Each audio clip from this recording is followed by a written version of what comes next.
But of course, you know how concerned I am and how devastated I am about what is happening to the democracy, or the former democracy, of Hong Kong right now. You know that I think we, as Brits who have so much extra responsibility when it comes to the rights of the Hong Kong people, need to be doing so much more. And I was shocked and disturbed to read Iain Duncan Smith in the Daily Telegraph today, who has compared this moment to 1936. He says, "I wonder, does the free world recognise that we may even now have arrived at this generation's 1936 moment, when Germany occupied the Rhineland and the world looked away? In my lifetime, I find it hard to recall a more breathtaking piece of authoritarian overreach." Iain Duncan Smith, the former Tory party leader, joins me now. Iain, great to have you here. The reason I was so shocked and disturbed, by the way, is not because I disagree with you in any way, but because I trust what you say, and the fact that you think this moment is so significant for international democracy really worries me. Can you just explain a little bit about why you think this is such a significant moment? Well, I didn't, I didn't try and shock or scare people. What I was trying to say to them was that we have kowtowed, to use a Chinese expression, in the pursuit of business and of trade.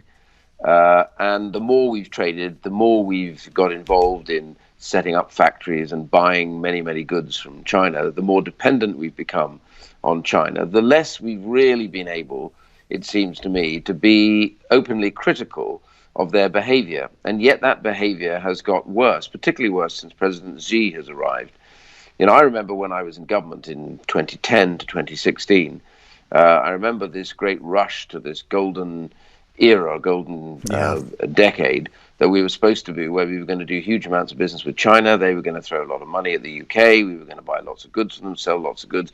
And I questioned the fact that we were dealing and giving the privileges of the free market to a country that doesn't abide by the normal rules of the free market, and that itself doesn't abide criticism, brook dissent, doesn't sign off to the concept of human rights, that has been suppressing not just Christians and Tibetans and others, but the Uyghurs, as we've now discovered. On Monday, an organization I helped set up called IPAC, Inter-Parliamentary Alliance on China, made up of 16 different countries, and the parliamentarians from those of the free world, from Japan to the United States.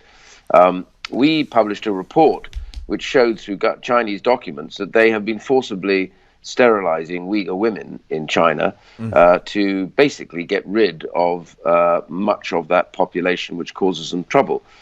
So here we go again. Who's mentioned this? Yes, occasionally, but nothing serious about it. And now they move on Hong Kong. They've taken over the South China Seas and claimed it as their own, despite the UN's saying that's not the case.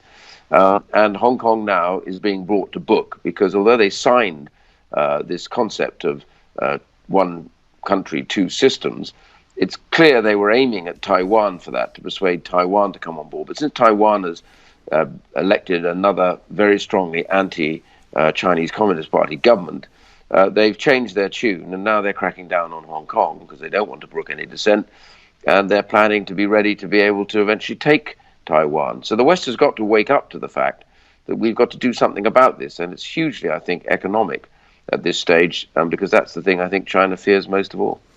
I mean, if you compare the situation again to 1936 and we're appeasing China, then who's our Neville Chamberlain? Is it Boris Johnson and Dominic Raab? Because actually, if you look at what Donald Trump has said, and I know he has many faults, of course, but if you also look at Prime Minister Scott Morrison in Australia, they have both been bolder and braver in their pushback against China. And sure, there have been cyber attacks, there have been threats of retaliation, they have tried to ban Chinese students from going to Australian universities, they have added tariffs on goods.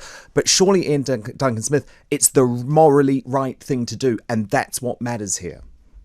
Well, that's why I want my country, the UK, has a historical role in this, because China was, in fact, at one stage a colony under contract from the then Chinese government, and we therefore actually negotiated and agreed the basic law, and that was signed by both sides. We had and have a responsibility for China. So it is our duty, I think, now to galvanize world opinion amongst the free world, and then action. And the action, I do believe, is for us to carry out an immediate check on all our dependency on China in financial terms, in terms of goods, services.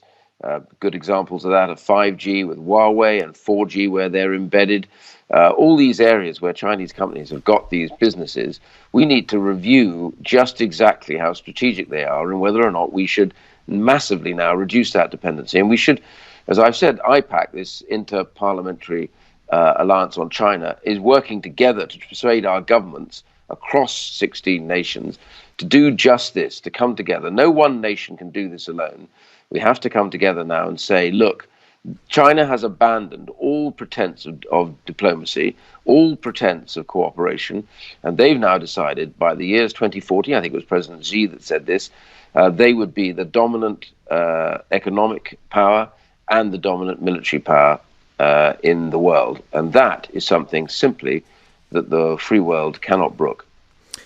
Is Dominic Raab listening to people like you, very significant names in the Tory party, who are saying we have to take as tough a stance on China? I do believe he is. I talked to him at length the other day, and then we had the statement in the House of Commons. I think he's probably amongst the government taking the hardest line on this. So I have quietly said to him, I think he needs to press the Prime Minister now to follow through. The Prime Minister made a strong statement today about the breaching of international law and of international agreements. And the follow through for that is to say to the Chinese, this will have consequences, economic consequences for you. Now, China wants to retaliate immediately, but we have to recognize the free world together is quite capable of outgunning them in economics on this, but we have to come together to do it. With the massive and hugely highly intelligent populations that we all have, the incredible industry that's kicking around. We need to work together, though, to make sure that China understands that when you take action like this in breach of international law, where you suppress your own populations in breach of human rights, and where you break most of the rules that are relevant to the conduct of a free market, then it has consequences. And we now must make sure those consequences here are economic. Iain Duncan Smith, former Tory party leader, of course, the founder and co-chair of IPAC, the international cross-party group of legislators working to reform the approach of domestic countries to China. Thank you so much for being here.